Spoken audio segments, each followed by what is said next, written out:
Further, if you study the life of the Holy Prophet, we know for a fact about his financial conditions, what his living conditions were. They were far better before he declared prophethood than they were after.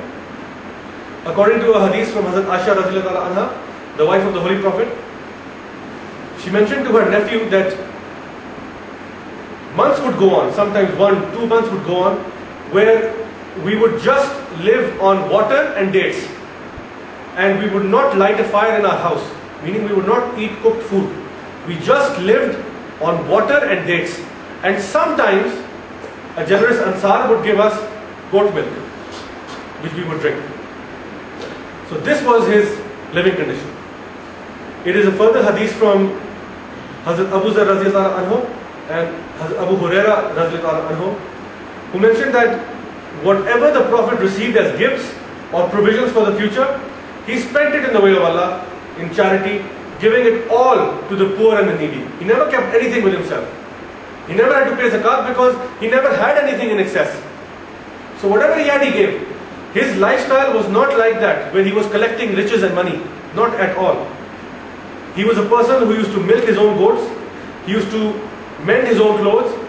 He used to stitch his own shoes when they would rip open. He would do his own housework. He would sit on the floor.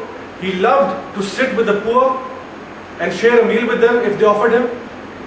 He would go to the markets unaccompanied by any guards or security personnel. This is not the profile of someone who is seeking status or worldly benefits. And these are historical facts.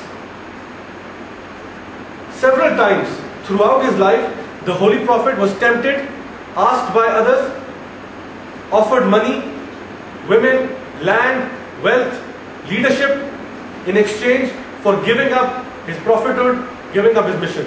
But he refused every single time. One such incident is reported of a representative of the pagan Arabs. His name was Utbah, who asked him that I can offer you this, just give up what you are doing right now. And the Prophet refused.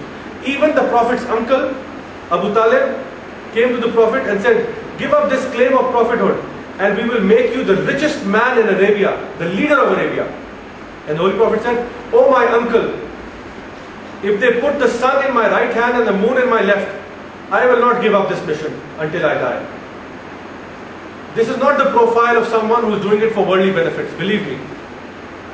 Another point is that every time the Holy Prophet faced victory in any shape or form, he gave credit to Almighty God, to Allah subhanahu wa ta'ala, saying this is not me, this is not because of me, this is because of Allah. If he wanted status and some fame, he would have said, it's not from Allah, it's from me. I did it. Even in the case of the Holy Quran, it is very odd, illogical and even unbelievable for a person to draw, paint or write a masterpiece and then give the credit to somebody else. He works his life to write a beautiful masterpiece with scientific facts, prophecies of the future, weighs a perfect balance of life and gives the credit to Allah. A man wouldn't do that. Similarly, during the lifetime of the Prophet, peace be upon him, there was a solar eclipse at the time of the death of his son Ibrahim. And the people said that the sun had eclipsed because of the death of Ibrahim, because the heavens were mourning his death. If it was a false prophet at that time, he would have said, yes, you are right, absolutely. This is exactly why the heavens are mourning. Because my son is dead, the whole world is sad. The whole universe is mourning his death. But what did the Holy Prophet say? According to Sahih Bukhari, he said, the sun and the moon do not eclipse because of the death or life of someone. When you see the eclipse, pray and invoke Allah. Is this the characteristic of a person who is doing it for fame? Who is doing it for any worldly benefit? Now the other thing that people say is that fine, he was not a liar. Fine, we accept he's not a liar. He was delusional. He had a psychological problem. He was hallucinating. This was all a product of his mind. What was in the Prophet's mind? He had, of course, seen the deaths of 3 sons who died as infants.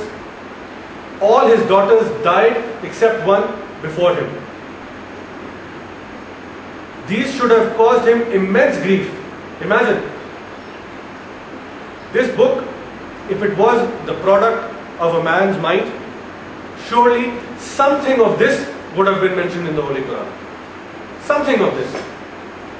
That what a painful time it was, my kids died, something like this happened, I went through so much torture and trouble in spreading of Islam, something would have been mentioned. Nothing. If you look at the Holy Quran, you'll find that no such thing has been mentioned. There is a whole chapter in the Holy Quran on Hazrat Maryam, Mary, mother of Jesus, but no chapter, no verse on Amina, the mother of the Holy Prophet, or Khadija, the first wife of the Holy Prophet, or Fatima, the daughter of the Holy Prophet. Nothing. Nothing personal. Everything for mankind. Does not look like somebody who would be pouring his mind out into a book. People have also used a term saying that maybe he suffered from mythomania. Mythomania is a state where you tell lies and then you start believing them. You tell one lie, another, and soon after that you start to believe your own lies and believe it to be the truth. The way to check it is to present that person with facts. Give him actual facts. Since you can't deal with facts in that state. Facts are a problem for a mythomaniac. A doctor or a psychologist presents the person with various facts about whatever his claims are. For example, if a person thinks that he is the president, the doctor will not laugh and say, "You are crazy, my friend." No, he will not do that. He will say, "Okay, fine. Let's assume that you are the president. Where is your prime minister today? What are your cabinet members doing this afternoon? Where can I see your house, sir? Where is your family today? What is your son doing this evening?" So we will pose real questions for him, and the result is that the person becomes confused.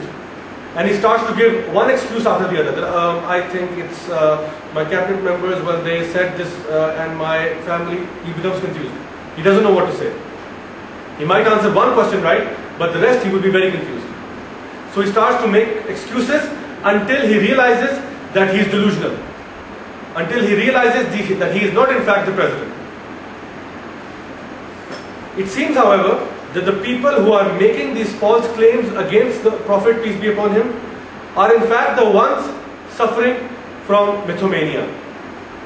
They started a lie about the Prophet and then started believing it. And the Quran is the psychiatrist that is going to cure them.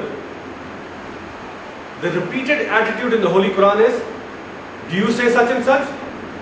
But have you considered so and so? Do you say that this is true? But have you not seen that that is an absolute fact? So it gives you facts. Throughout the Holy Quran, it asks you questions, one after the other. That if you say this, don't you know that? How can you say it when you know that this is true? So this is the attitude throughout the Holy Quran. The Quran constantly presents us with facts and then says, now do you believe? And then gives more facts and asks, would you still not believe? It mentions in Surah Yunus chapter 10 verse 57, O mankind, there has come to you an admonition, that is the Quran, from your Lord, and a healing for what is in the hearts, and guidance and mercy for all the believers. So the Quran mentions that in these words there is healing. It heals crazy people. People whose beliefs are based on lies. The Quran cures them step by step, one question at a time.